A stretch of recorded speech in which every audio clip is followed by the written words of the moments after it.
মটর বানাবো। আলু, টমেটো, কাঁচা লঙ্কা, আদা কুচি, জিরে, শুকনো লঙ্কা, তেজপাতা, জিরের গুঁড়ো, হলদির গুঁড়ো, লঙ্কার গুঁড়ো, সামান্য হিং রেখেছি। চলো, কড়াইটা গরম হয়ে গেছে, এর মধ্যে আমি জিরে দেবো, গোটা জিরে, আদা, শুকনো লঙ্কা, তেজপাতা,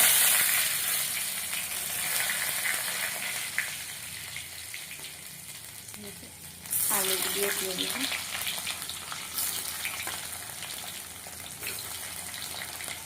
মনে না তো ম্যাশ করা ছিল আলু, সেটাও দিয়ে ফেলছি। নুনটা স্বাদ অনুযায়ী এভাবে মশলাটাকে ফাটিয়ে নিয়েছি সামান্য জল দিয়ে দেওয়ার পরে, এবং এটা কুকারে দিয়ে দিই।